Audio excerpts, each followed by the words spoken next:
एक बार मृत्यु के देवता ने अपने एक देवदूत को पृथ्वी पर भेजा।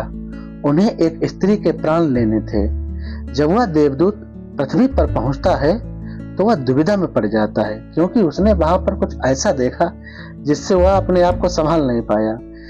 स्त्री मरी पड़ी हुई थी और एक बच्ची उसके स्तनों से लिपटी हुई दूध पी रही थी, जबकि एक बच्ची बहुत जोर जोर से रो रही थी और एक बच्ची वहां पर बेहोश हो गई थी। यह देखकर उसका दिल पसीज उठा और वह उसके प्राण न लेकर सीधे धर्मराज के पास गया।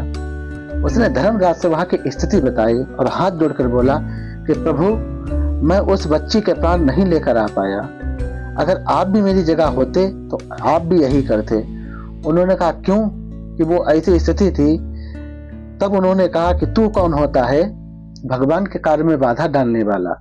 भगवान जो करता है वो अच्छे के लिए करता है, जो भी होता है अच्छे के लिए होता है। तो इस प्रकार से जब वो कहते हैं तो पहले तो उन्हें धर्मराज को बहुत हंसी आती है, फिर वो क्रोधित होकर उस देवदूत से कहते हैं कि तेरी इस मूर्खता के लिए तुझे बहुत दंड दिया जाएगा।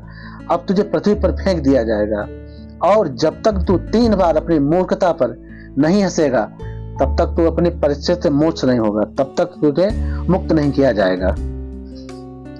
जब देवदूत सोचता है कि चलो ठीक है, डाल दीजिए आप, यह सोचकर वो अपना जो सर है हाँ में हिला देता है। फिर क्या होता है, धर्मराज उस देवदूत को पृथ्वी पर फेंक देते हैं।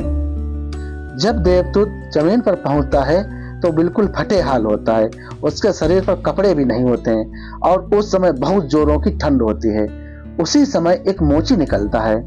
तो जब मोची उसके पास पहुंचता है वो उसे देखता है ठंड से सिकुड़ते हुए। मोची को उस पर दया आ जाती है।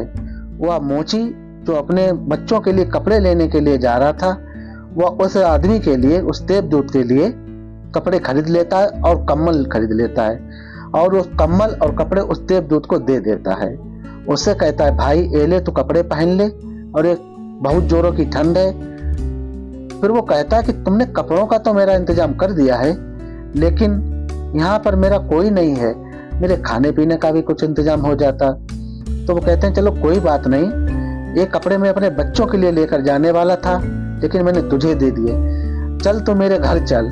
लेकिन एक बात है, मेरे घर पर मेरी स्त्री जो है वो आग बबूला होगी, बस तू चुपचाप सह लेना, कुछ बोलना मत, बाकी मैं संभाल लूंगा। जैसे ही देवदूत उनके घर पहुंचता है तैसे उनके घर खुशियों की बाढ़ आ जाती है और सारा कुछ अच्छा होने लगता है। लेकिन जैसे उसकी पत्नी उसे देखती है वो उस व्यक्ति पर जोरों से टूट पड़ती है और उस व्यक्ति को पीटने भी लगती है। यह देखकर देवदूत जोर जोर से हंसने लगता है। मोची सोच में पड़ जाता है कि ये बता, मेरी स्त्री ने मुझे पीटा और तुझे हंसी पड़ी हुई, तो इतनी जोर जोर से क्यों हंस रहा है? तो वो बोला, समय आने पर मैं इसका कारण अवश्य बता दूंगा कि मैं क्यों हंसा। और फिर हंसने लगता है। आखिर वो स्त्री थी, उसे ये समझ में नहीं आ रहा था कि उसके घर में जो व्यक्ति आया हुआ है वो एक देवदूत है। आदमी देख ही कितनी दूर का सकता है, जो भगवान उसे दिखाना चाहते वही वो देखता है। और यह सोच सोच कर वो फिर से जोर जोर से हंसने लगा। इस प्रकार से वो हंसता रहता है। अब क्या होता है, मोची कहता है कि चलो अब यहाँ तो आप आ गए, मैं तुम्हें कारोबार समझा देता हूँ। मोची जो था उसे जूता बनाना सिखा देता है। वो देवदूत था, थोड़े ही दिनों में अच्छा कारीगर हो गया और उसके जूतों की इतनी प्रशंसा होने लगी कि देश विदेश से राजा महाराजा उसके पास जूते बनवाने आने लगे।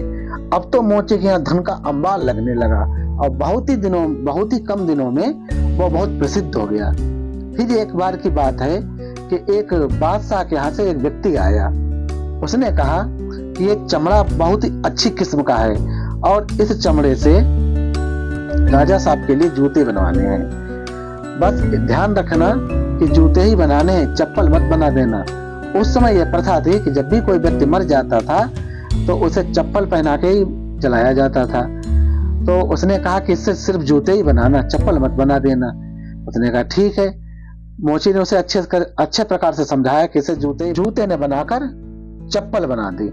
जब चप्पल बना दी जाती है तो मोची बहुत नाराज होता है और मोची गुस्से में उसे पीटने लगता है। जब पीटने लगता है वो रोने लगता है।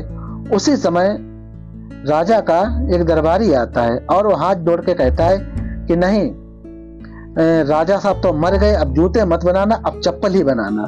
जब इतनी बात होती है तो देवदूत फिर जोर जोर से हंसने लगता है।